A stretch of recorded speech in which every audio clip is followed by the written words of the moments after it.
ஏசாயா 44வது அதிகாரம் 21வது வசனம் இப்படியாக சொல்கிறது, யாக்கோபே, இஸ்ரவேலே, இவைகளை நினை, நீ என் தாசன், நான் உன்னை உருவாக்கினேன். நீ என் தாசன் இஸ்ரவேலே, நீ என்னால் மறக்கப்படுவதில்லை. இன்னைக்கு அநேக நேரம் நம்ம வாழ்க்கையில் ஏதாவது பாடு உபத்திரவங்கள் வரும்போது ஆண்டவர் நம்மளை பார்க்கல, நம்மளை மறந்துட்டாரு அப்படிலாம் சொல்கிறோம். ஆனால் ஏசப்பா சொல்கிறாங்க, யாக்கோபே, இஸ்ரவேலே, இவைகளை நினைங்கிறாரு. எவைகளை நினைக்கணும்னு பார்க்கும்போது ஆண்டவர் நம்மளை உருவாக்கின பாதையை ஏசப்பா சொல்கிறாங்க, நீ என் தாசன், நான் உன்னை உருவாக்கினேன் அப்படின்ட்டு.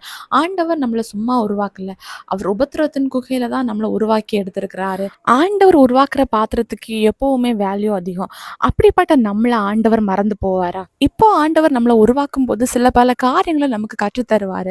மனுஷங்க எப்படி இந்த உலகத்துல எப்படி வாழணும், பிரச்சனைகளை எப்படி சமாளிக்கணும், பிரச்சனைகளை எப்படி எதிர்த்து நிற்கணும், எப்படி நம்ம ஜெயம் பெற்ற வாழ்க்கையை வாழணும் அப்படின்னு நமக்கு சில காரியங்களை ஆண்டவர் நமக்கு கற்றுத்தருவாரு.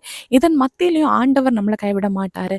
இதன் மத்தியில ஆண்டவர் நம்மளை உருவாக்க தான் செய்யறாரு. இன்னைக்கு ஒருவேளை நீங்க முடங்கி போயிருக்கலாம், ஆண்டவர் என்ன மறந்துட்டாரு, இனி நான் வாழவே போறதில்லை அப்படின்னு சொல்லிட்டு நீங்க சோர்வுக்குள்ளாடி இருக்கலாம். ஆனா இனி அப்படி இருக்காதீங்க.